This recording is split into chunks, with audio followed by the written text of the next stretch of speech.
This is the Rise Up See Red podcast, all about the Arizona Cardinals and the NFL, featuring insider and outsider perspectives. Enjoy the best hour of Cardinals talk on the web.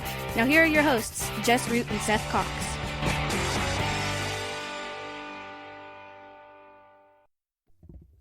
Hello, Arizona Cardinals fans, and welcome to the latest edition of the Rise Up See Red podcast. I'm your host, Jess Root from CardsWire.com, the NFL Wire site about the Arizona Cardinals from the USA Today NFL Wire.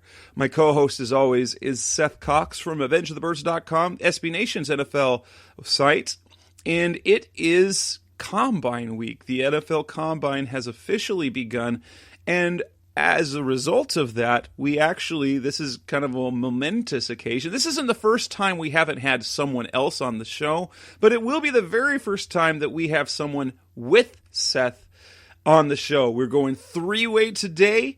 We've got Seth, as always, on the line, and we have a special guest from Seth's site, RevengeOfTheBirds.com, one of their staff writers, someone of his contributors there, Justin Higdon, part of the former, for those of you out there who followed Seth on the NFL Draft Breakdown podcast, Justin Higdon is a familiar face as the two of them talked draft all the time in previous years, and we bring him on kind of as so that you have to hear less of me. It'll be lots of Seth and lots of Justin talking about the NFL Combine and the players going on there. Justin, welcome to the show. How has everything been for you?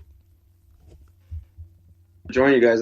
Everything's been going well. I'm kind of like semi-retired right now, but I always the last couple of years I surface around this time of year because the Combine is one of my favorite events of the year, and it's always great to reunite with Seth. I know we have some people out there that are always asking us if we're ever going to start up the podcast again, and I think that's something that we would like to do eventually, so maybe this could be a preview.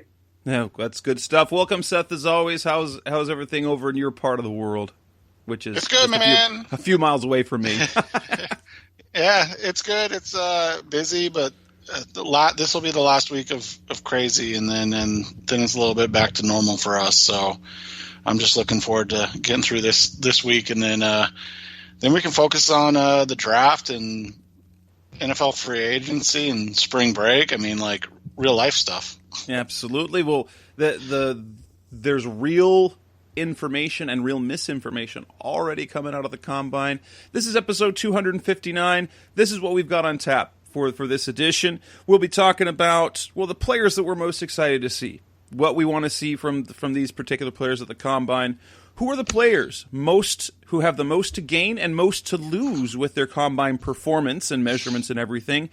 Specifically, we'll look at the offensive line and the receivers, kind of talk about what are the measurables that matter, what are the numbers and the testing numbers that matter, and who could stand out, who could flop, who could surprise, and as well we'll look at kind of the front seven.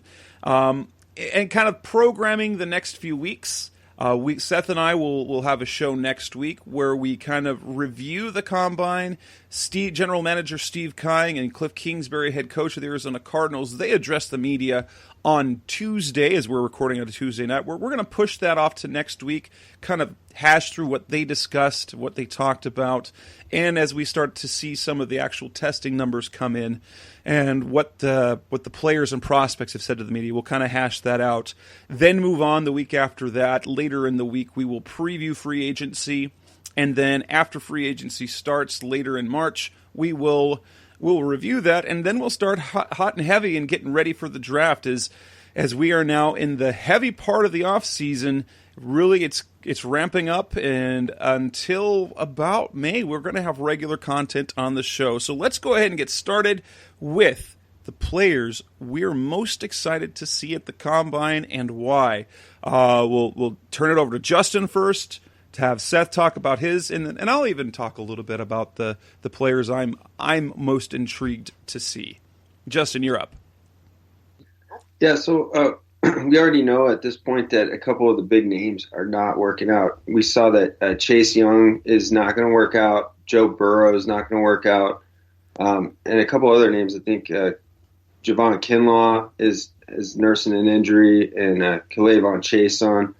So, I'm trying to focus on the guys who are going to work out and are expected to do very well. So Jonathan Taylor, he's my favorite running back in the class. I think I see ratings where he's ranked as low as running back 5. I think it's kind of crazy. He weighed in at 226, and he's expected to run a 40 in about 4.4. And I could even see him. Bruce Feldman reported back in the summer that Taylor ran a sub 4.4. If he does that at 226, the internet's going to freak out. You're going to see a lot of draft nicks talking about how they have to go back to the tape, and he's magically going to rise from running back 5, running back 3, up to running back 1. I think he's been there all along. We'll see some adjustment if Taylor tests the way I expect. Isaiah Simmons, if he does work out, and as far as I know he's expected to, he's supposed to blow the doors off. I think Dane Brugler for The Athletic wrote that they might end up renaming the combine after him. His workout's expected to be so fantastic. My favorite receiver is T. Higgins from Clemson, and I expect him to run faster than people think. So I'm excited to see that. He says he can run about a 4.4. So I'm looking forward to seeing if that's the case. If he goes sub 4.5, again, you're going to see some people adjusting their rankings. And then I got to name a Buckeye here as an Ohio State alum. Jeff Okudah, if he works out, he's the clear top cornerback in the draft, and he's going to have a fantastic combine if he does all the drills. And then the last guy I have is the Penn State defensive end, Yetur Gross-Matos. And the reason I put him on, not only is he expected to have a fantastic workout and do very well in all of the athletic testing, but that defensive end number 2, there's a gap between Chase Young and that next guy. With Chason not working out, Gross-Matos has a chance with a good week to move into that slot, and that could end up putting him into the top 10. So I really like those guys are the guys I'm really focused on this week. Seth, give us your thoughts on the guys you're paying attention to most. I mean, when you look at this, combine, Justin and I always kind of talk about the fact that there's a lot of good information that you get from here, but I think the biggest information you get is kind of guys that you maybe not write off, but like you move down or even take off, like your first 2 round type things. And so, in that, I think for me, the first guy, and it has nothing to do with the Cardinals, at least I hope not, but Tua Tagovailoa, I'm really interested to see how the medicals and the kind of whispers and rumors that come back from this, because I do think it might end up being something that comes into play for the Cardinals, in that if Tua comes back and his last check was, resoundingly looked at as a good thing, if Tua comes back and gets another really good report, I think that's going to help the Cardinals in terms of potentially being able to, trade down and get some more picks if that's something they want to do. A local guy that I'm interested in, and somebody I've talked to Justin about quite a bit, is Brandon Ayuk out of Arizona State. We've talked a little bit about the Cardinals' need at wide receiver, and so Ayuk is a guy that I'm interested to see if he can be that kind of outside bigger body guy or take the top off the defense guy, because I feel like they've got a lot of the same or similar guys in terms of what their strengths are. If Ayuk comes out and runs well, because he has the same kind of Christian Kirk short area ability, but if he comes out and runs even faster because he's a bit bigger, then I think that would be a good thing. Another guy that I'm really interested in, and again, it comes back to medicals, but the way the Cardinals have set themselves up is that they don't really have to take a offensive lineman in the first round. But they could use a guy on day 2 to kind of get ready in case the DJ Humphries extension flops, or, in case Justin Murray isn't able to build on what was a solid, 2019. And a guy that I've kind of been interested in is Trey Adams, because he's a guy that was supposed to be kind of a first round guy at Washington, and then he's been nothing but injured. And so he's the type of guy that you end up getting, on day 3 because of those injury concerns, that goes out and is able to, become a worthwhile starter. And as much as Cardinals fans want to see guys that are first round draft picks or early draft picks, most solid offensive lines consist, of 2 or 3 starters picked up on day 3 of the draft. For me, as I look at what I want to see in the draft, it's almost always Cardinals centric on my end. Now, there is the elements of the Brandon Ayuk, so there's the Arizona State products I want to see, but that's also in part because of the intrigue at the positions for the Cardinals. So Ayuk is a guy I want to see. Now, his measurables in terms of hand size are kind of out of this world for his height, because he's a little under 6 feet. I expect him to run a very fast 40. His game speed is quite impressive. But it'll be kind of interesting because if the Cardinals don't go receiver in round 1, we seem to feel like they're going to go receiver round 2, very possibly, because they need that other big play guy, someone on the outside. They need someone to fill that role, to be a true alpha in that room. Ayuk took over very ably from N'Keal Harry, who was largely considered probably the best overall receiver talent that the Cardinals, that the Sun Devils have ever seen, and then put together a season that really was quite incredible across the board in terms of the type of things that he did. He offers a lot of, like Seth was saying, a lot of Christian Kirk type things. You can use him in screens, you can use him in the return game, but he has what I believe is the long speed to be able to do more outside.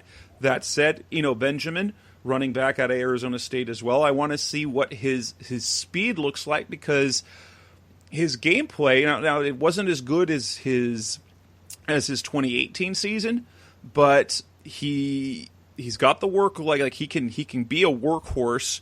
He gains yards, he can catch the ball, he can block.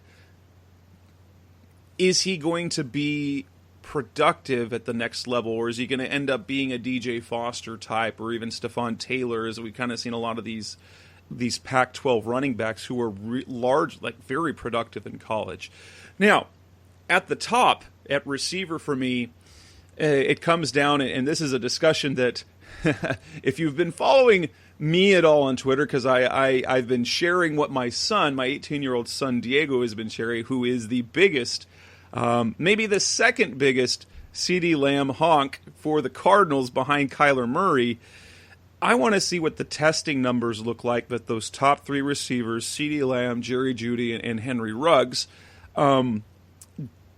Daniel Jeremiah suggested that Ruggs might even get in the mix for that top receiver spot, and Cliff Kingsbury wants a guy kind of like that.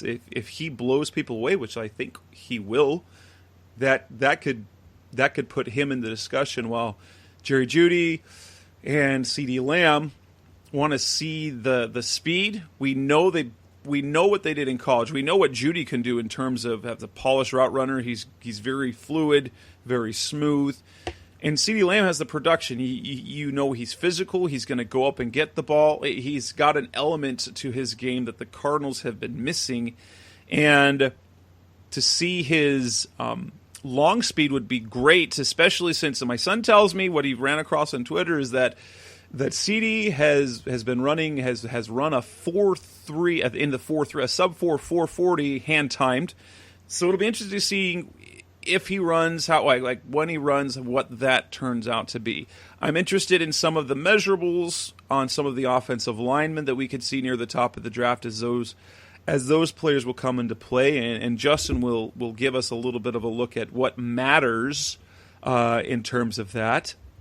But those are kind of the main things. Isaiah Simmons is intriguing, as we've discussed on this show. Seth has brought up that with the athleticism and what the versatility, he looks like a slam dunk, but the fact that the lack of experience or the lack of significant experience at that inside linebacker position is an interesting thing to do, because we know he's going to have the physical skills. He was the leader on the defense. Can he do that more, or will it require someone like Vance Joseph to be more creative with him in a role, especially at a position where he likes to do things kind of traditionally with that inside linebacker position? So those are kind of mine's really Cardinals central. It's actually really Cardinals and ASU centric. Obviously, there's a few other guys out there that I'm interested to see, but mainly it's how do the linemen test, how do the receivers test, and then on a smaller level, how the running backs test. Since it's beginning to me to feel like Kenyon Drake is probably going to move on, which means the Cardinals are going to roll with David Johnson unless they move him too, which it feels like it's going to doubt. And if that happens, you kind of feel like they're gonna add a running back, and probably day 2, if they can, they'll probably do that. Anything else you guys want to add?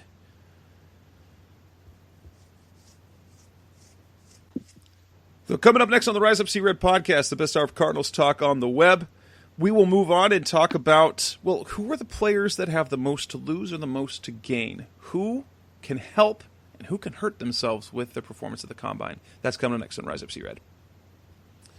We're back on the Rise Up See Red podcast, the best hour of Cardinals talk on the web. Moving on to the players. So this is a time of year when players can help or hurt their stock. Well, it's more of a perception thing. It's more of perception among media and fans. I don't know how much.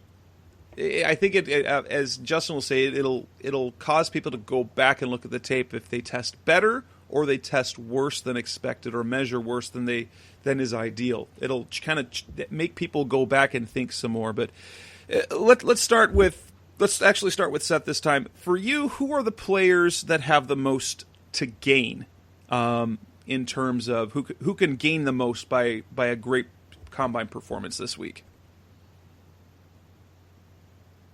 I think you kind of hit on it earlier, but like a guy like Henry Ruggs, he's supposed to contest John Ross's record. Justin and I don't seem to think that he'll get there, because it's stupid fast. But when you run stupid fast in the NFL teams tend to draft you, especially high. I mean, you look at John Ross, he was a top 10 pick. Will Fuller a couple years ago was a first-round pick when most people didn't think he would be. So I think if Ruggs gets below a 4.3, and he's pretty much a first-round lock already, but you could start to hear the conversations about him going, top 12, top 10, because that's something different than even these fast guys. I mean, a lot of people I've seen talk about Ruggs in terms of, a comparison, but to me, the highest end, and obviously it's super high end, would be like a Tyreek Hill type player, a guy that can play in a number of different positions and ways. And when he does that, he's able to kind of, put pressure on defense. And you see what the difference is for the Chiefs when Hill is in versus when he's not, and how good their offense is. Obviously, only Patrick Mahomes is more important to that offense.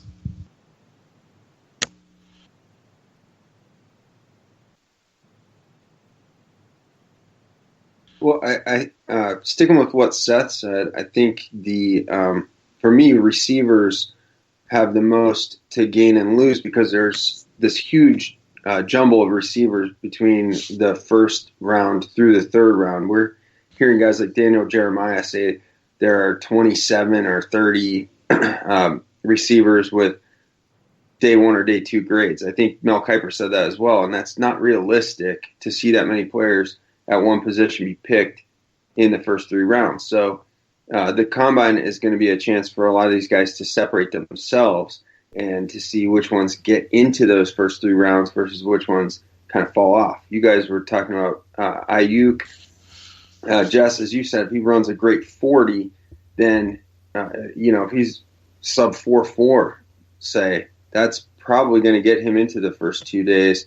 If he doesn't, then he might be a guy who's a value pick on day 3 because he doesn't have maybe the track record as some of these other guys. So a couple of receivers that I have in mind that have a lot to gain are Donovan Peoples-Jones from Michigan, who is going to have an excellent week with testing. If he goes through all the tests, he's going to probably be a 4.4 guy, maybe even a little faster than that. He ran a low 4.4 coming out of high school, and he weighed in with a great weigh-in, about 212 pounds.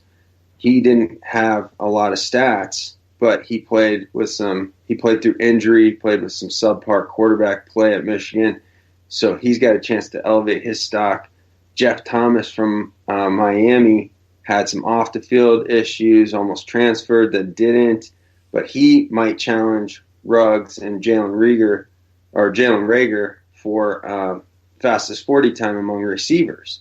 Like Seth was saying, Will Fuller got himself into the first round with a 4.31 a couple of years ago. I think Ruggs is going to be right around there, maybe even a high 4.2. So Ruggs can secure his path to a first-round pick that way. Then you might see Reagor also do that. Jeff Thomas is probably not going that high, but if he runs sub 4.3 or something like that, he could move in up higher than anybody expects. So receivers, there's a lot of movement that's possible, and I think with offensive tackles, you have the same kind of idea because you have a lot of highly touted players, and how many of those are going to go very high, and they're going to have that athletic testing to separate themselves from the pack. So you might see guys like Tristan Wirfs move up because of great athletic testing, and then some of the bigger guys move down if they don't test as well, kind of like Orlando Brown did a couple years ago.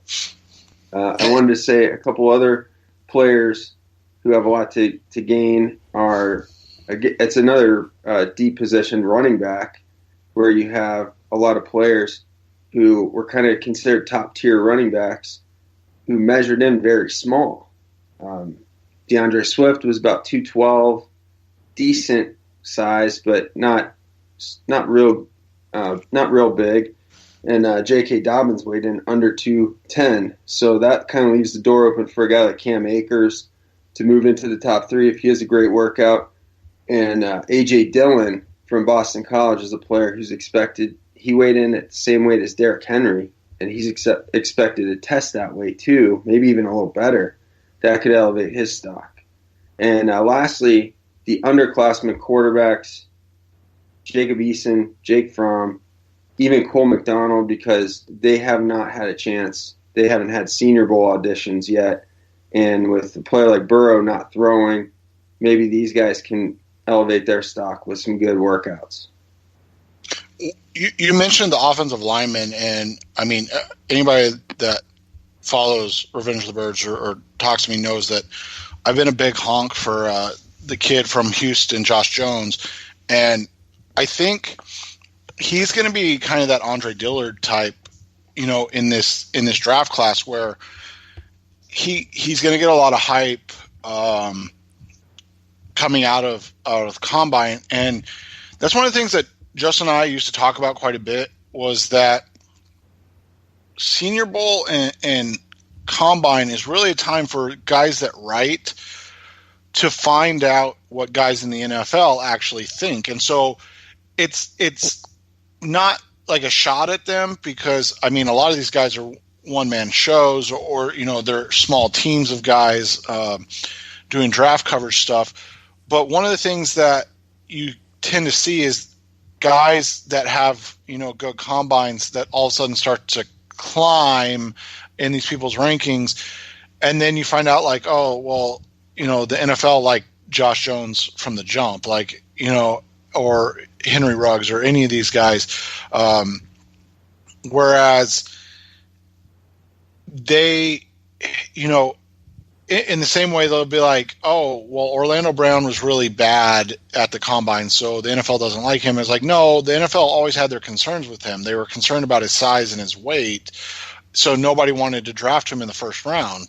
But, they still took him on day 2. And that was actually something Justin and I have been texting about, was that, what happens a lot of times with the draft and guys that, help themselves are that they either check a box that you didn't know they have. So, you mentioned CD Lamb or like Justin mentioned Brandon Ayuk. Like those guys both have the production. And so if Lamb's a sub 4.5 guy and then Ayuk's, a sub 4.45 or like low 4.4s or even under 4.4, now all of a sudden guys are going to go, okay, wait. And they're going to kind of go back to that. In the same way, if, Simmons runs a 4.62, people are going to go, okay, wait. So like you said, like the jump will be there definitely, like guys that help themselves, but a lot of it's going to be that the media is catching up to what the NFL already thought about these guys. That's absolutely true. Interesting that two offensive linemen that Daniel Jeremiah talked about. One is Tristan Wirfs. That now he's the only one I've run across that actually likes him more as a guard, saying that he thinks he'll be a good tackle, but that he'll be a great guard, and that his combine performance, and he thinks it will happen, but how he performs at the combine really can basically silence any doubts about playing tackle. And maybe, so here's the thing. If Jeremiah is saying that, it's probably because he's hearing that from some evaluators around the league. So it's probably a real thing. And so he can gain, and he can kind of cement himself as maybe tackle 2, maybe, or even tackle 1, just because as offensive linemen, it seems like every year the order in which they go in the draft kind of makes you go scratch your head. Like when the Raiders took Colton Miller 10th overall, and you're like, wait, or whatever. You're like, wait, what? Why? With the other guys that were on the board. Also, Austin Jackson out of USC, he thinks that he will test like crazy and as quote unquote fly up draft boards. Well, basically that's how the non NFL evaluators will know more about him and kind of move him up in rankings. What about guys that have the most to lose? And now obviously the ones that kind of have the most to lose, at least at the top of the draft, they don't work out because there's nothing left to prove. So Chase Young, there's really no benefit to him doing the workout. There's nothing Joe Burrow could absolutely do at the combine that would help. He's already projected to be number 1. We've seen the tape. We've seen everything he's done. He can do all those workouts for individual teams at his pro days. So, but Justin, who are the guys that could have some status to lose in terms of perception? I think anybody who goes through the workouts and doesn't perform well has something to lose, because it's going to cause people to wonder if they're injured or wonder if they, if they maybe thought they were faster than they actually are. We saw this like a few years ago. There was a linebacker, Paul Dawson. He, coming out of TCU, he didn't test well. He was somebody that draftniks were saying was a first-round pick, and he ends up going later and then never really panning out. I think the name's escaping me, but there was a linebacker from New Mexico last year who had kind of the same thing. He ran like 4.9 and just kind of fell off the radar. But, when you're talking, I think that if you're talking about a lot to lose, a guy like Tyler Johnson from Minnesota, receiver, who has at this point passed up a Shrine Game invite to work out and prepare for the combine, didn't get a Senior Bowl invite from what I understand, and then has now ultimately opted to only be measured and participate in interviews and push his workout back again to his pro day. Now you're wondering, what is he hiding something? Is he really not going to run well? Why is he kind of pushing every step of the draft process back when he wasn't even necessarily a Senior Bowl guy to begin with? Another guy I think has something to lose. Actually, I'll name a couple guys. I think even though he's very highly touted, Derek Brown, the defensive lineman out of Auburn, I'm not sure he's going to test very, very well. So I don't think he is going to – I think there might be some question marks of whether he really is a top 5 pick that he's been stamped with all this time. And then another one is the offensive tackle out of Louisville, Mekhi Becton, who weighed in at over 360 pounds. You don't see offensive tackles that are that large go that high in the draft because they're usually not going to wow you with their athleticism. It's kind of one of those things you have to love them on tape if you want to take a guy. That's not to say he can't be successful. We see Trent Brown and Orlando Brown having success at that weight, but it's kind of specific to the team and the scheme if guys that big are going to be athletic enough to be trusted at offensive tackle. So those are a couple guys that I think might kind of end up pigeonholing themselves with certain teams. What about you, Seth? I think on the flip side, you're going to have a couple of these running backs that probably disappoint a little bit, and all of a sudden their size will come into play. You talked about Eno Benjamin earlier. He's a guy that he didn't at the Senior Bowl didn't exactly measure in at this Adonis type stature. Being a smaller guy, if he runs a sub 4 or a high 4.6, that could potentially be an issue for him where he's got to all of a sudden now he's probably going to be a late day 3 or undrafted type. Doesn't mean he's not going to be good in the NFL. It just means that's where he could fall.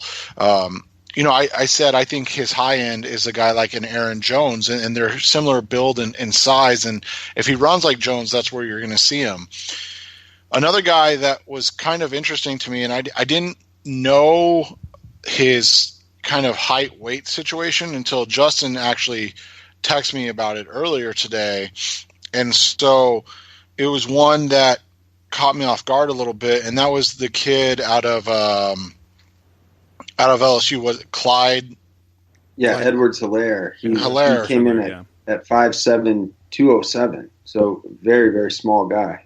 And so, I mean, again, if he's above like 4.55, I can't imagine he's going to go in the first 3 rounds. I mean, a guy that's 5'7", under 210, and runs 4.6 or slower, that's going to be really, really tough to sell to teams. And then another guy, and a guy that I love, and Justin, and I are in this really odd fantasy football league where you can only have guys in their first 4 years in the NFL on your roster.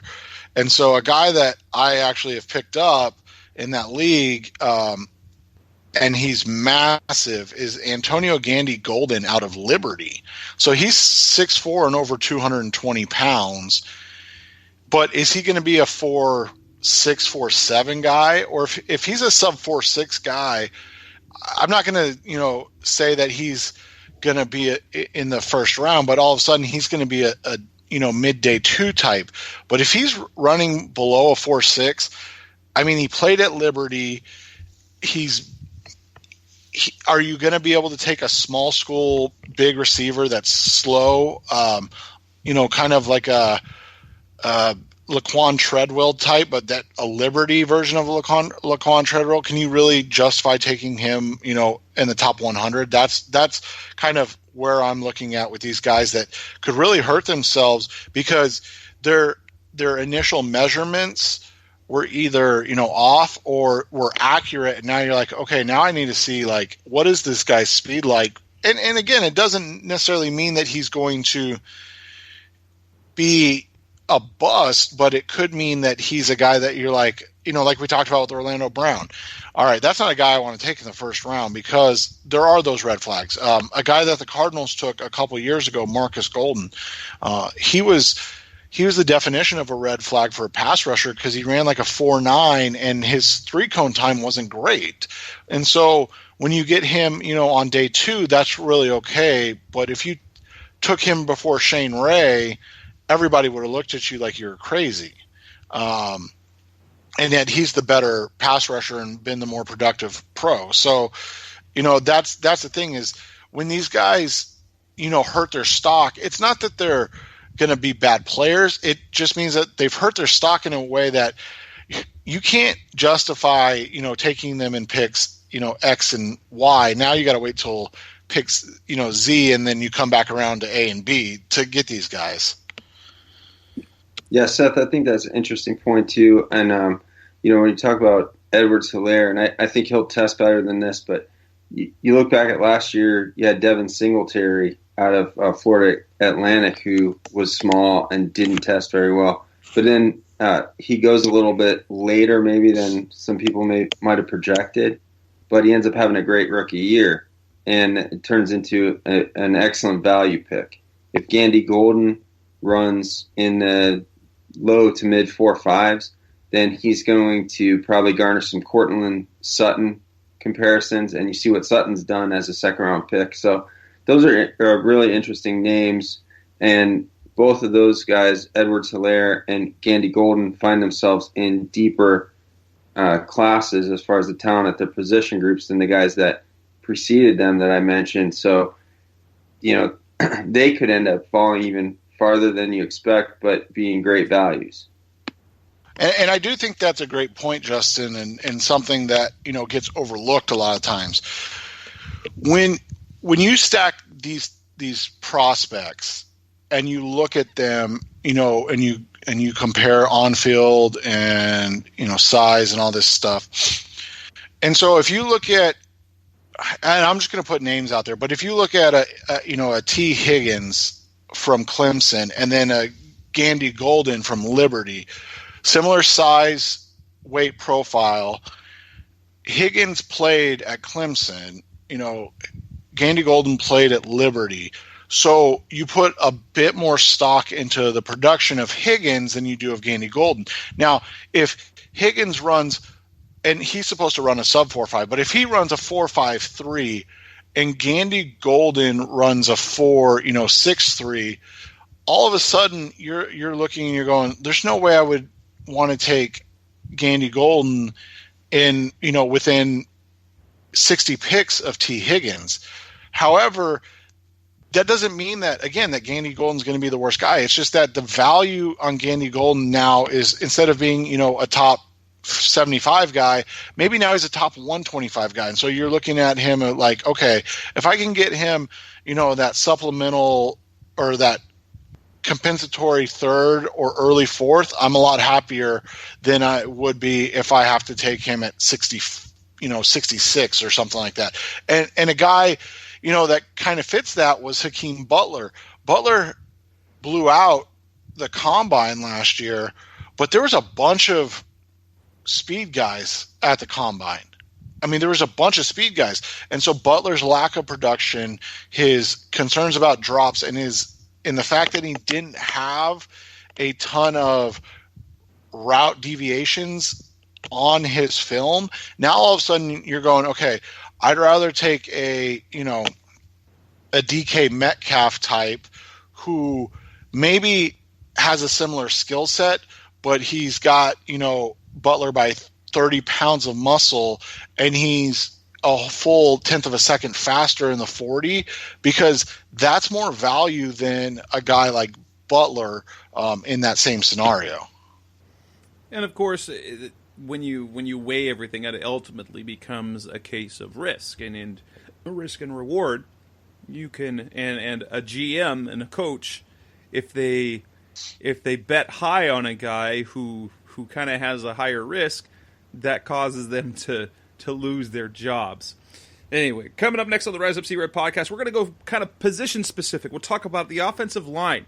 What are the numbers that actually matter, and who could stand out in this combine with the offensive line? That's coming up next on Rise Up See Red. We're back on the Rise Up See Red podcast, the best hour of Cardinals talk on the web. Okay, we've already kind of mentioned a little bit of the offense side, but as we get down to the drills and the measurements, which ones are the ones that matter most, and who could be the guys to surprise us in this combine? I'll defer to Justin on this because he's done kind of the research and looked at where cutoffs can be for, especially offensive line players. The chorus you're going to hear about offensive linemen is going to be that the 40 doesn't really matter. It's the 10-yard split. And I really just don't agree with that because the 10-yard split is incredibly volatile.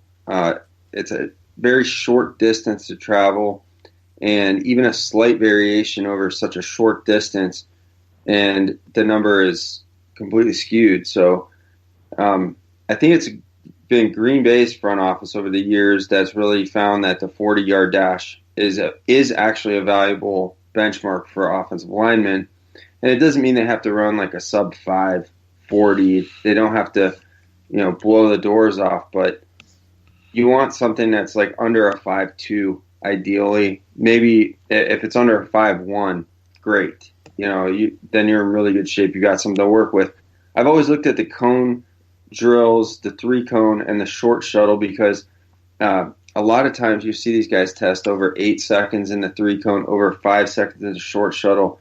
I almost want to use those, not in every case, especially with guards and centers, but those can almost function as eliminators because you're talking about a guy who doesn't have maybe the greatest feet. And one thing that's always stuck in my mind is remember Joe Thomas, Cleveland Browns great, probably future Hall of Famer, who was asked like what he looks for in a great offensive tackle, and he talked about an offensive tackle moving like a basketball player, having great feet, having feet like a basketball player playing defense, and so then you're probably gonna want a 3-cone that's under 7.7 and a short shuttle that's under 4.5, 4.6. And there's some research that suggests that the short shuttle, if it's in the 4.4s, that's a very good indicator of success down the road. I know, for example, Joel Bitonio had a great 4.4 second. I think it was 4.44 in that short shuttle. So some of the guys I'm looking at who I think can hit these marks, Tristan Wirfs, who we mentioned earlier, Jedrick Wills from Alabama, who played right tackle, like Wirfs did at Iowa. But I think both those guys are athletic enough to play either side.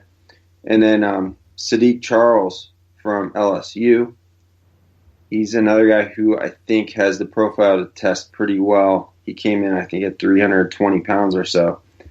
A couple guys who might not hit those marks, who are right now being touted, are Becton, again, from Louisville, and Isaiah Wilson from Georgia. And another guy she mentioned who might do well is Thomas from Georgia, but he might kind of be like a 50-50 guy. He might do well in the 40, not as well in the short shuttle. So something to keep an eye on with those guys. I think, again, the 10-yard split is something that you're going to hear drilled into your head if you're watching combine coverage or if you're following on Twitter, because people are always touting that. But it's such a volatile number. Imagine getting just even the slightest bit of a slow start, how it's going to affect you over 10 yards versus over 40. It's such a razor-thin margin for error. I don't like using that number at all. You bring up the 3-cone, and then all I can do is remember having conversations with Seth after you and Seth had talked about it. Dorian Johnson for the Cardinals, whose 3-cone was in like something over 8 seconds. It was absolutely atrocious. And Johnson actually was over 8 in the 3-cone, over 5 in the short shuttle. He's a great example because he was touted. He was a highly touted guy among draftniks going into those drills, and he just tested very sluggish. And he was a dud once they got him in camp. So that's absolutely. So I kind of, when I see that, I'm like, oh, Dorian Johnson. Seth, what were you going to say?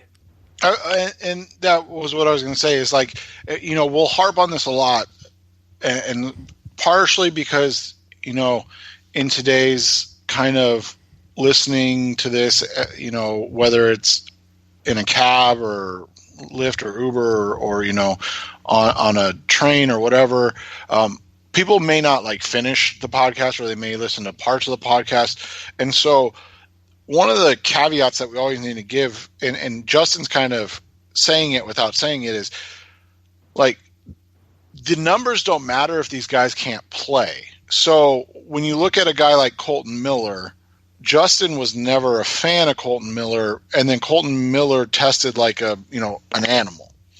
I mean, Miller was a 7.34 3-cone and a sub 4.5 short shuttle guy.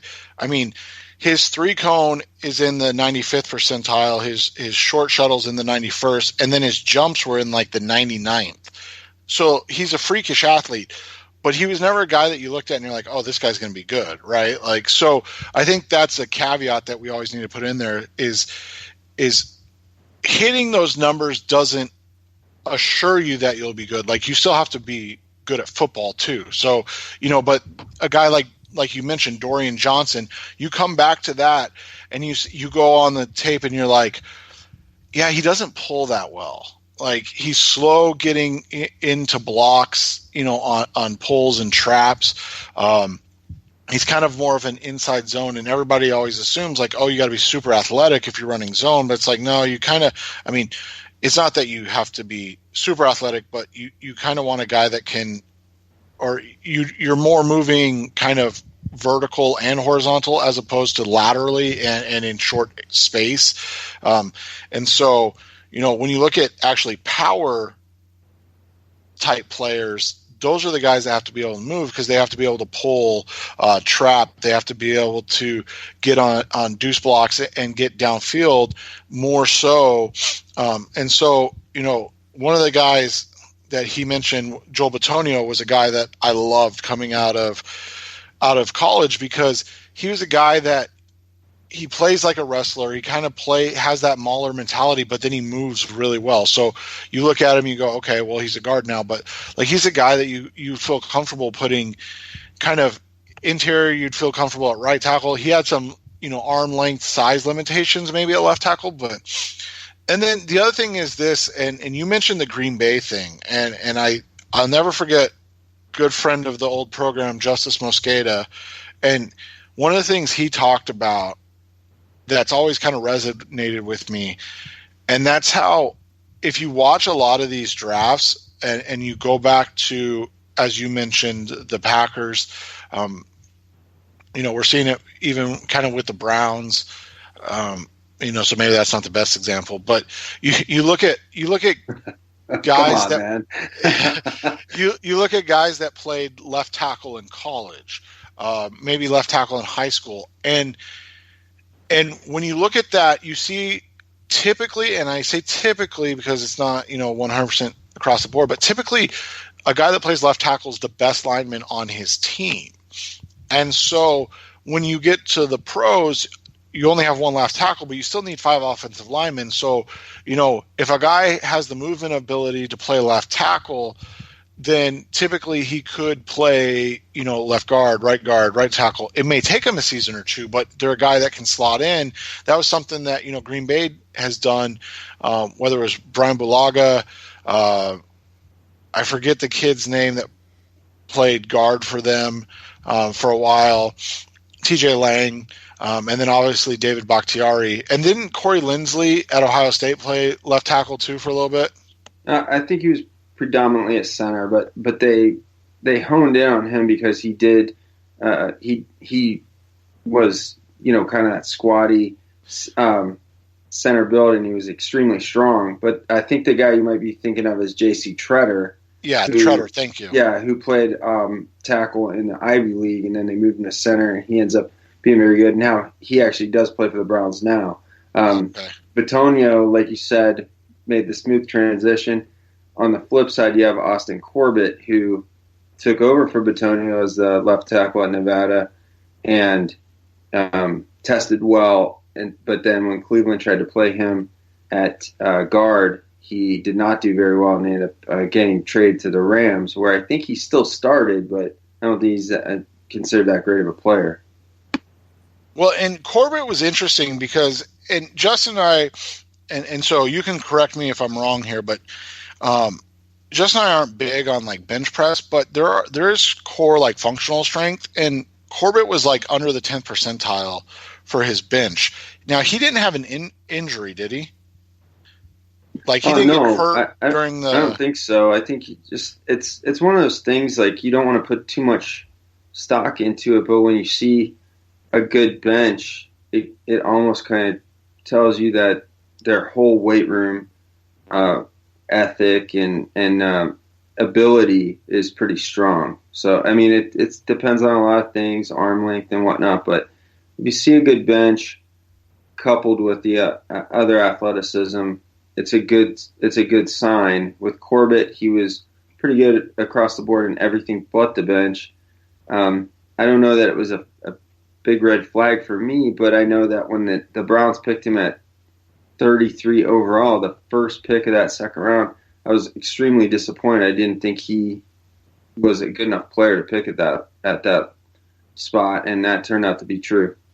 Well, and to go back to Corbett and not to pick on the poor kid because, he's been traded, so he obviously sucked.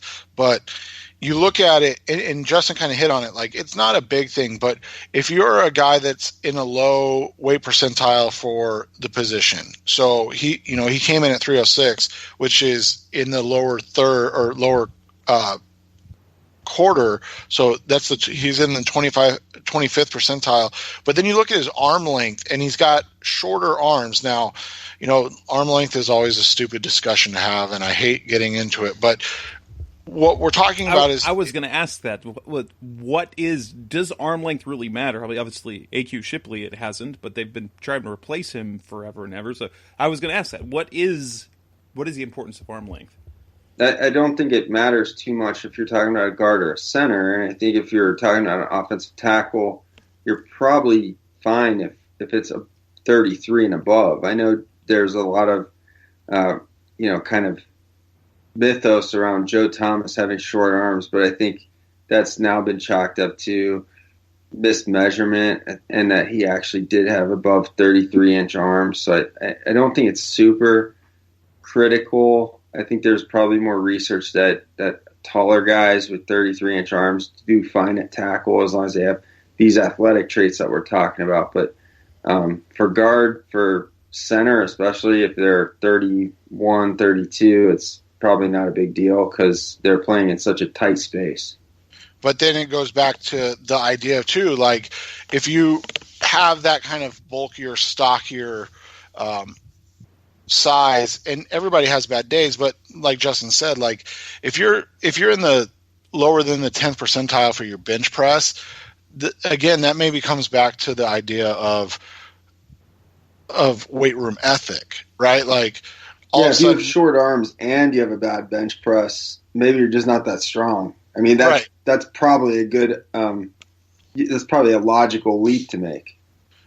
Right. And so when you look at that, like he's saying, you don't have to be great in the bench press, but if you have short arms and you're light and then you suck at the bench too, then you're like, all right, well, is this guy going to have the functional strength to be able to play in the NFL? And that was probably, I mean, and that was under Sashi, wasn't it? The Corbett pick was John Dorsey. Oh, that makes more sense then. Yeah, I mean, don't get me started. But then, I mean, and to end this, you go back and you look at we talked about it, and I couldn't remember the guy's name, and it was Jason Spriggs. You remember when the Packers took him? So he was a left tackle out of Indiana that checked all those boxes too. Yeah, he goes to what you were saying earlier. Like, he was a elite athlete at left tackle, but then if you watched him at Indiana, he got his feet tangled all the time. He was just like you wonder how he tests so well when he plays kind of so clumsy.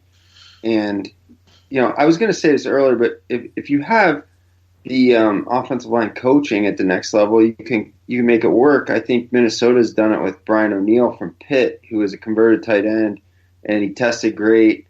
I think he showed some real flashes at Pitt, and that was a guy I think the Browns should have taken over Corbett if they were going offensive line at that pick. But with Spriggs, it just didn't click. So, you can make it work, but you want to have the athleticism to work with. Coming next on the Rise Up See Red podcast, the best hour of Cardinals talk on the web. We move on to the receiving core. We resume to receivers. What matters for receivers? And now we've brought up some names. Who are some other ones to think about as who might surprise? That's coming next on Rise Up See Red. We're back on the Rise Up See Red podcast, the best hour of Cardinals talk on the web. Next up, receivers. What are the benchmarks? What are the speeds? Maybe bench press? What drills? What measurements matter? And I mean, we've all obviously talked about some of the bigger names. Who else could make a name for themselves at this combine?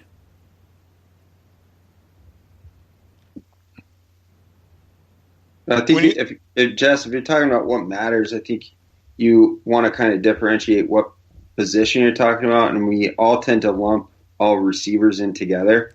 But you've got your split ends, your flankers, and your slot receivers, and Emory Hunt from Football Game Plan. He is one of the guys who really works to separate these guys, because then you're really looking at different things for each position. So if you're talking about the X receiver, explosiveness and speed is a great thing that you're looking for, ball skills and sideline footwork, because you're talking about somebody that you can use on the outside to attack down the field. If you're talking about a flanker, you want strong hands, yard after the catch ability, strength to break tackles, get off the line of scrimmage.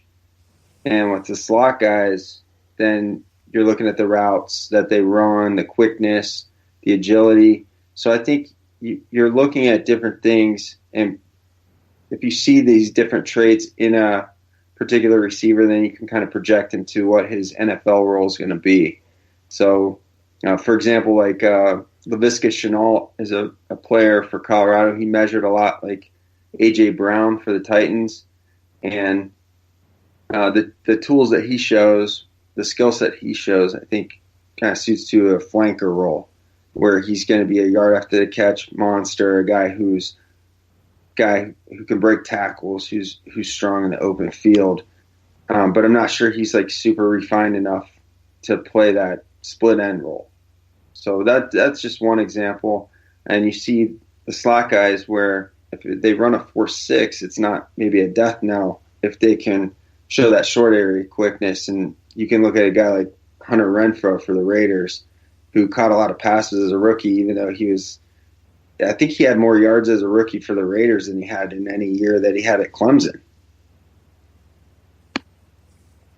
Yeah, and so you look at it, we talked about it earlier, 40s get some of these guys drafted higher because you can't coach speed. I mean, the Cardinals did last year with Andy Isabella, a sub 5'9" wide receiver that ran a 4.31.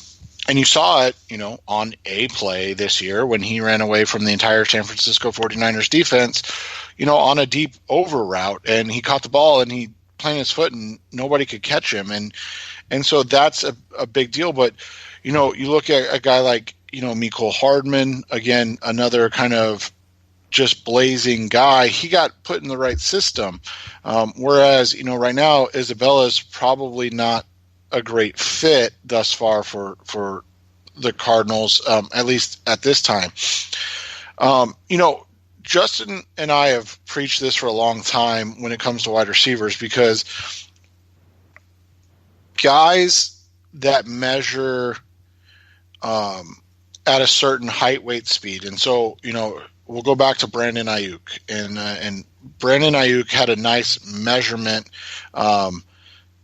today in terms of he came out as a bit bigger than expected, 6 foot 205, and then he had an 80-inch wingspan, which was like one of the higher ones for everything, or for the wide receiver position.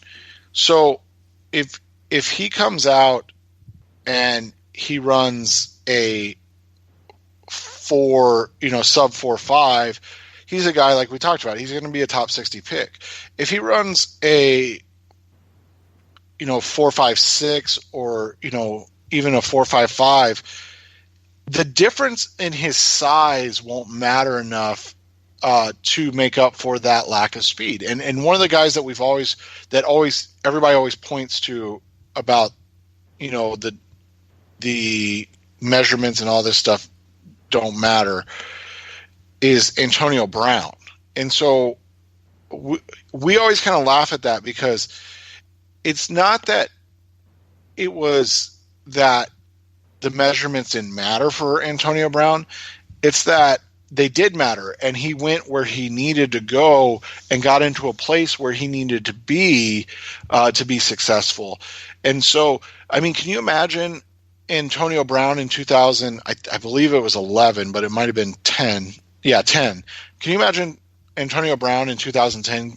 The Cardinals just lost Kurt Warner, and they go draft Antonio Brown in round 2 instead of him going to Pittsburgh in round 5.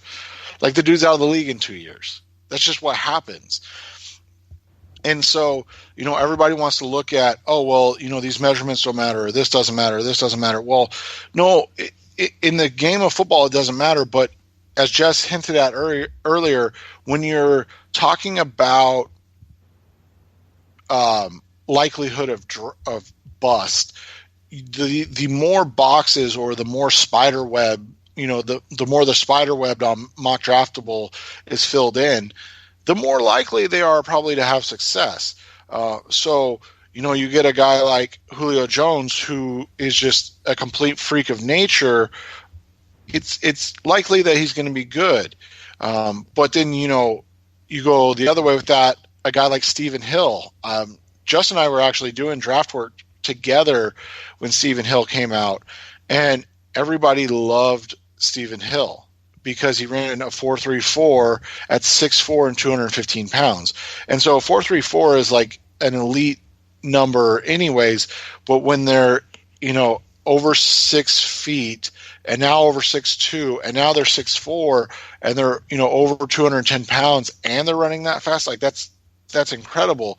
And so what do you do? Well, you draft him in the first round and then watch him flame out, because this is a guy that didn't really do anything at Georgia Tech. It's not his fault, but he went to freaking Georgia Tech. Like, they didn't throw the ball all over the field. And so when you look at receivers, Justin kind of hit on it. Like, a DK Metcalf is a prototype X. Like, he may not be a guy that ever is a 1,500 yard receiver in a season, but he's going to be a consistent 800 to 1,000 yard, 10 touchdown guy, because he's a guy that can line up at X. He can run go routes. He can body guys. He can get, he can out physical guys because of that. His lateral agility may not be the best. So you're probably not going to want to run him on a bunch of, over the middle short routes where he's going to have to stop, and make a move. He's a guy that you want to get on quick slants if you're going to go short, or just throw the ball to him if somebody's playing really off, because he can out physical them.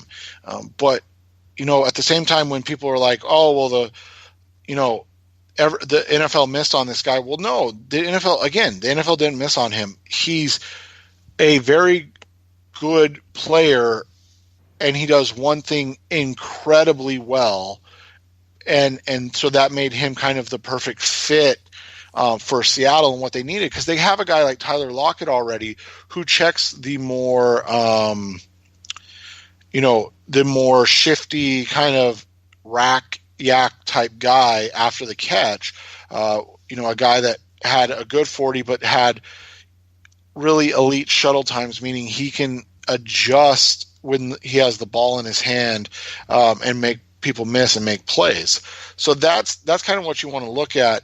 In a ideal world, and especially in today's NFL, you have three guys that can be interchangeable, that can line up in the slot, that can line up outside, that can line up, as kind of a flanker or as a Z receiver.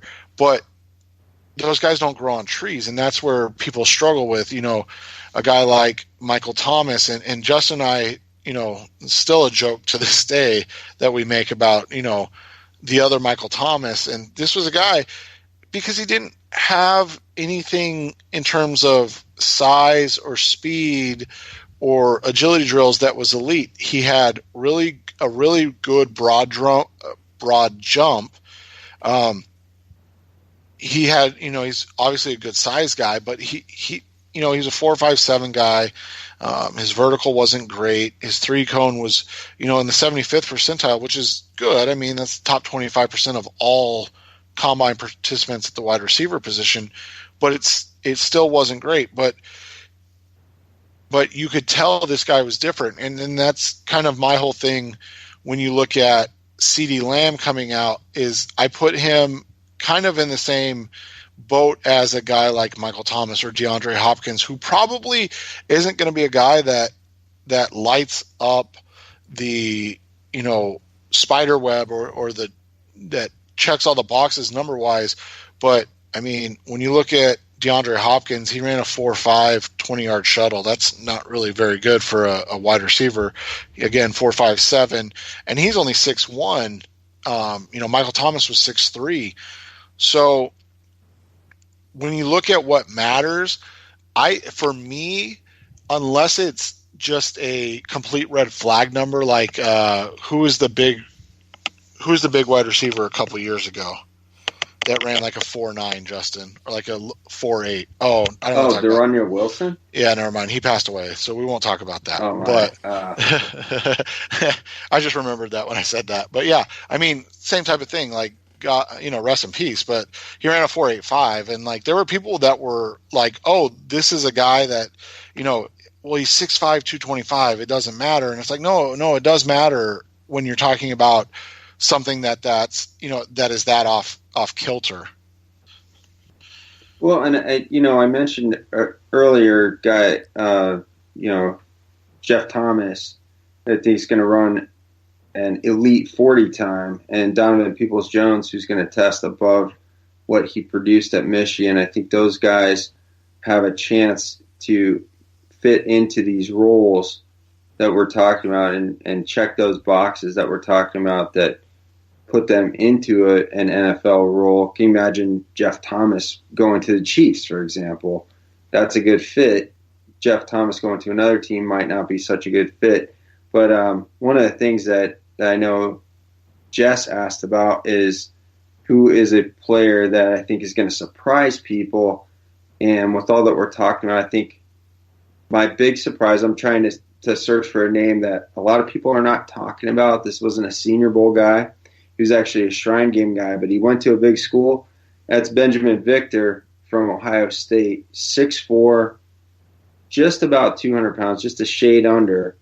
He's got long arms, huge catch radius, and I think he's going to run a faster 40 time than anybody is expecting right now, in the high 4.4 range, maybe even low 4.5s, but it's going to be enough because Victor, he kind of fits that mold of some of these Green Bay Packers receivers that we've seen over the years.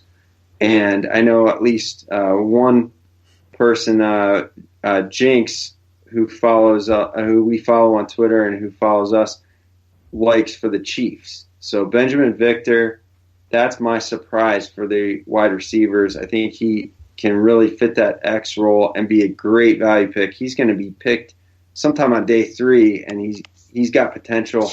I know Ohio State had him as with an 11-foot broad jump, and again, he's been timed in that high 4.4, low 4.5 range. Might even beat that. Coming next on the Rise Up See Red podcast, the best of Cardinals talk on the web. We move on to the final group that we'll talk about in this show, and that is the defensive front 7. So that talks defensive line, your defensive interior, the edge guys, and then the space linebackers. That's coming next on Rise Up See Red. We're back on the Rise Up See Red podcast, the best of Cardinals talk on the web, and we'll wrap up the show with this final segment talking about the defensive side of the ball. That leaves us, we're not really talking about the defensive backs and not really talking much about the running backs, but in part that's because we think, at least Cardinals-wise, the defensive backs aren't going to be a major target that they have based on kind of what they have looking ahead. But the defensive front 7 is a major focus that they'll have in this offseason. So kind of going with the same sort of theme, what would be, in terms of, obviously we got 3 different types of, you got the interior guys, you've got the edge guys, and you've got the space guys. What numbers, what testing things kind of matter the most for each of those groups? I think you would hear that 3-cone matters a lot because people consider that a measure of their bend.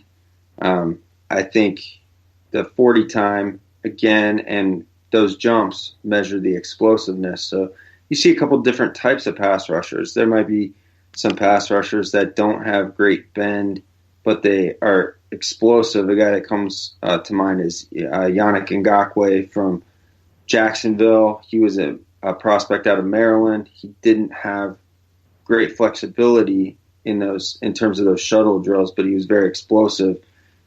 So you can win in a couple different ways here. I know Justice, who Seth mentioned earlier, had that kind of force players equation that he used to use. I'm not sure how prominent that still is, but the idea is still right. You would love to have guys that can do both, but guys that are elite in one or the other could also work for you. It just might be more of a situational thing. So I think that's what you're looking for. You're looking for that explosiveness, whether it's in the jumps or that bendiness, whether it's in like the 3-cone short shuttle kind of way. But you also have to look at how they win on tape. Are they beating guys with speed to the outside? Are they beating guys with inside moves, counter moves, and all of that kind of thing? It all has to factor in. And I think the other thing is that we have to remember that there's only certain guys that are truly kind of freaks of nature at the position, especially along the defensive line. And so those guys tend to go early, and when, and I don't want to say ever, but like when you don't get a guy that is a size speed freak, or in the draft, or I shouldn't say that. When you're drafting interior defensive linemen especially, but then it goes to kind of the edge rushers too. If you're not getting a size speed freak, I'm a guy that doesn't believe in taking those guys in the first round. And it was one of the things I talked about last year with Quinnen Williams. Like, I was fine if that's where the Cardinals wanted to go. I just didn't understand the love affair or the obsession with it, because, I mean, from a measurable standpoint, he's really just, kind of a guy, and that's not to take a shot at him.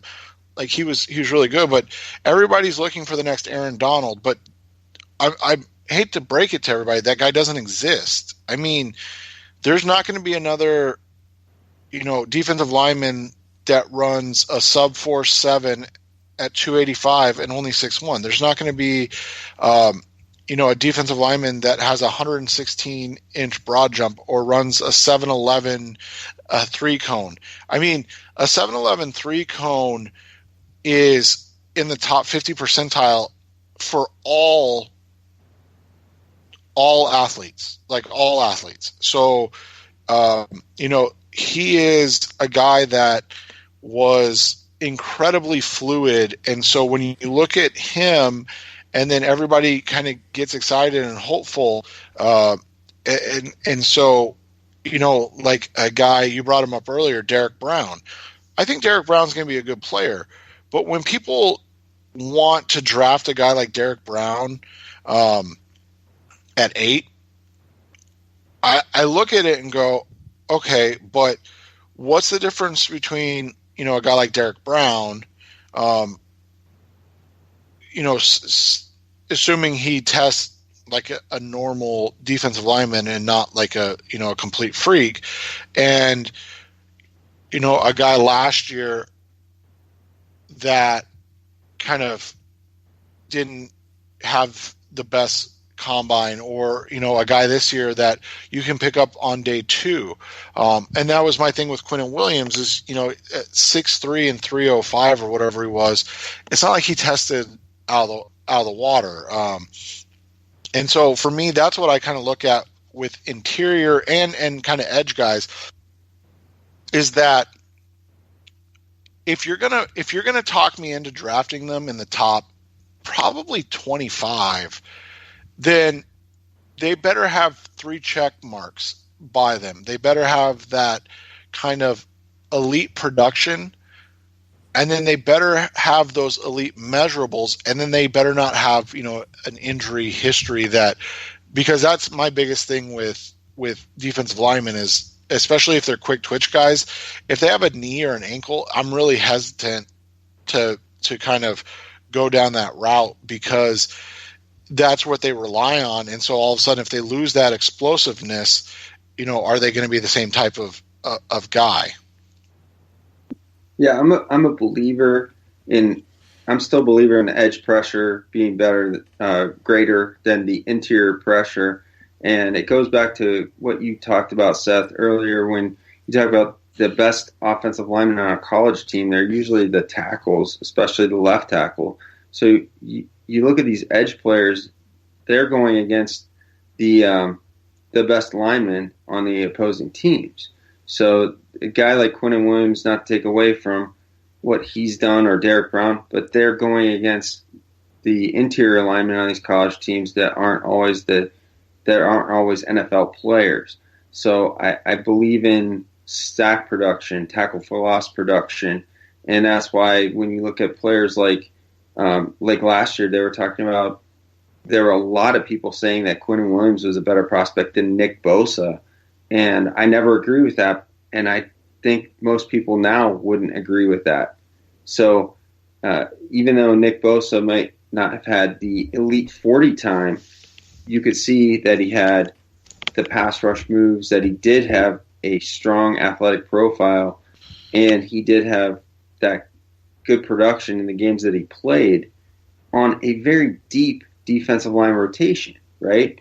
So I think Chase Young is really like a slam dunk when he sets he's going to be a very good athlete, even though he's not testing at the combine this week. His athleticism and his pass rush moves and his strength are very clear, and he set the record for single season sacks at Ohio State. And he was the guy who had to come up in the ranks behind both Bosas. And now, so I think you're going to look at Gross Matos, again, from Penn State, who's a player who didn't have that type of production, but last year, the year before, he still put up very good numbers relative to the position. And I just like the value of picking guys like that over the value of picking those interior linemen. Everybody's looking for the next Aaron Donald, like you said, doesn't really exist. So we see a lot of people kind of similar to what you were talking about with Antonio Brown. People saw Geno Atkins go, I think, in the 4th round and then have great success as a pro. And so people started wanting to find a Geno Atkins in the 1st round. It doesn't really work out well that way when you're trying to do that. A lot of people wonder why Grady Jarrett went so late, and he probably did go later than he should have, but that doesn't mean he should have gone in the top 10. When you look at the numbers, he's still not he's not putting up numbers like Aaron Donald does, not by any means. So I'm still looking at those edge players. I like Gross Matos. I think one of the guys who has a lot to gain or maybe lose is Curtis Weaver from Boise State, because I think there's questions about his frame, his build, and his athleticism. He was a very productive guy. If he tests well, he's going to shoot up the ranks. If he doesn't, he'll probably fall into that mid to late day 2 range. Yeah, and that's kind of my wrap on how you look at a lineman. Like, Justin opened the show with it, but like a Javon Kinlaw not working out is actually a huge deal to me, because I want to know how athletic he is, because he's a guy that seems to win with athleticism. But so is he winning with athleticism against, as Justin said, car salesmen and future, JV football coaches, or is he winning because he truly is that athletic? And it's the same thing with Derek Brown.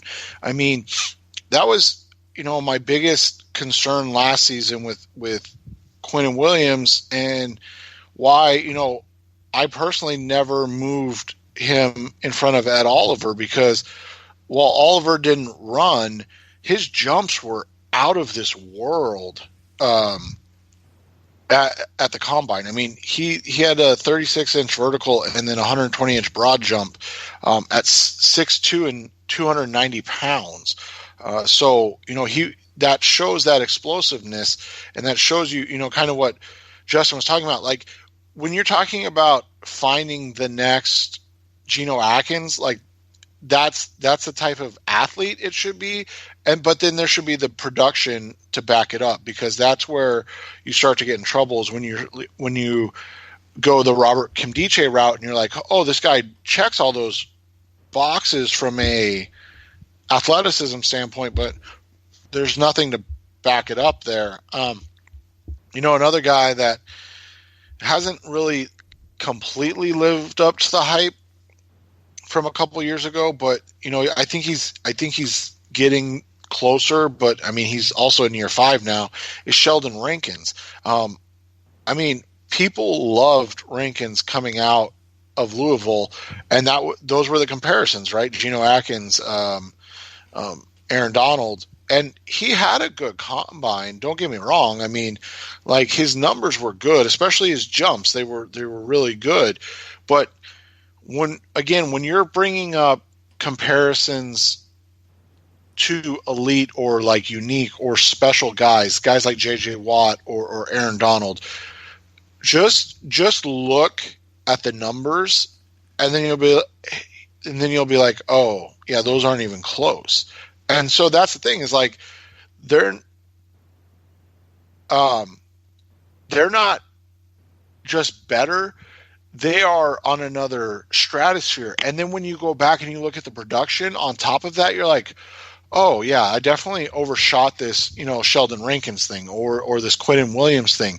And again, that's not to say that they're going to be bad pros or that they are bad pros. It just, is it top, when we're talking about the Cardinals, is it a top 8? When you're talking about the Browns, is it top, 11 worthy to take a guy like Derek Brown if he tests similar to, a Gerald McCoy? Like, is that a guy that should be going in the top 8? I mean, that's the question you have to ask yourself then. Yeah, I would, as a general manager, I would be trying to look toward potential free agents that have already kind of proven it, than going for these guys, because if you look at just from a production standpoint, you've got Kinlaw who did decent.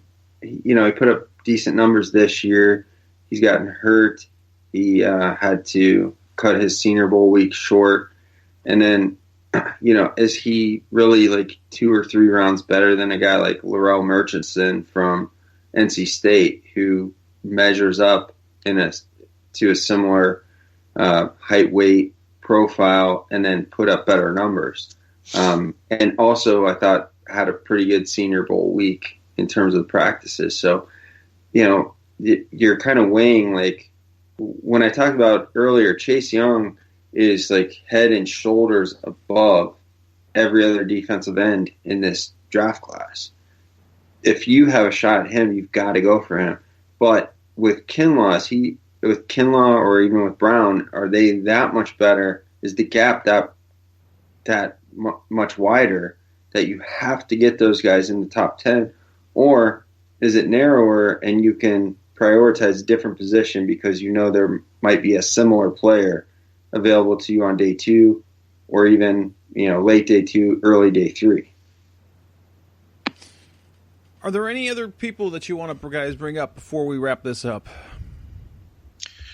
I think Justin mentioned him at the beginning, and you said something, and we talked about it last week. So, again, another caveat. The Cardinals aren't necessarily in the need of a cornerback, but if a guy like Okudah falls, maybe if he and guys from Ohio State typically test extremely well, but if he runs, maybe a bit slower, or he doesn't, he doesn't put up numbers as expected, then he's a guy that I would think that you're wanting to look at. But I mean, from everything I read, it sounds like he's going to be in the low 4.4s anyway. So yeah, Okudah ran I think 4.49 in high school. And he's expected to, be in the low 4.4s. And you have evaluators saying he's the best cornerback out of Ohio State since Lattimore, and he's bigger than Lattimore. So I think it was pretty clear he was outstanding in the Rose Bowl against Washington at the end of his sophomore year. And then as a junior, he was so good early in the season that teams stopped going after him, basically. I mean, I think he's a slam dunk. He's another guy like Chase Young. I think there's a big gap between cornerback 1 and the rest. One guy I think we should mention that I think there's going to be a ton of eyes on, and there's going to be a ton of variation on how they value him, is Jalen Hurts. He's one of the most unique players to come down the pike in a long time. What he did as a quarterback at Alabama and Oklahoma, 2 major programs. He put up numbers at Oklahoma that were kind of similar to the last 2 guys that preceded him. And you still have question marks about, there are still question marks out there about where his valuation is. But I think Hurts has a lot to gain. And this week, as he did with the Senior Bowl, and I think he wins people over with his mentality, his competitiveness, his attitude. I think he'll do very well in the testing, and I expect him to compete in all of those because that's just kind of who he is. So I think he'll end up being drafted on the day 2 of the draft, but I'm really, really interested to follow his career because he's a unique player. He's not a great passer, but I still think he can end up being an NFL starting quarterback. Who was the I don't know, did you mention the kid out of Texas at all, Justin, the wide receiver? Oh, Devin DuVernay. That's another good one because we talked about Ruggs, we talked about Jalen Reagor, and DuVernay is kind of in that similar profile as far as, he's a lot like Reagor. He had over 100 catches at Texas. He's a player who might run a sub 4.4, and he weighed in at 200 pounds. He's kind of built like a running back, 5'10", 200, and really explosive guy. And put up great numbers as a senior. I kind of pinpointed him back in July as my potential Terry McLaurin senior riser. And he didn't have that kind of Senior Bowl that McLaurin had, but I think he'll have a great combine and get people chattering about him because, if he runs a sub 4.4, again, this receiver class is so deep that he represents great value if he goes in the 3rd or 4th round. And with that, we will end this edition of the Rise Up Sea Red podcast, episode 259. We want to give a big thanks to Justin for joining us on the show tonight. and this show talking a lot. So obviously you guys didn't hear much from me. This was almost basically me listening in as the draft breakdown podcast from yesteryears was recording. So we big shout out to him. Thanks for listening as always. Seth and I will be back next week as we will kind of look back, and maybe we'll have Justin on the show again next week to talk about what happened at the Combine, who stood out, who were the winners and losers, and kind of talk through Steve Keim and Cliff Kingsbury, the things they said. On behalf of the entire show, that's Justin Higdon, our guest. That's Seth Cox from RedEdgeOfTheBirds.com, and I'm Jess Root from CardsWire.com. Thanks for listening as always. We'll be back again next week. Thanks for listening to the latest edition of the Rise Up, See Red podcast.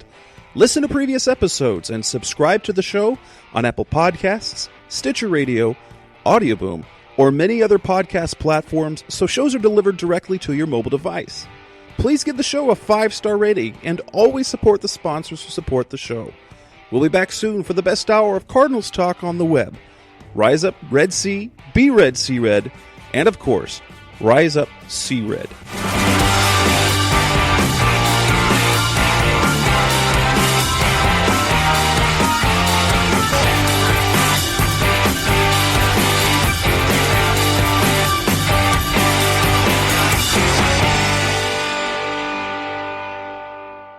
Rise!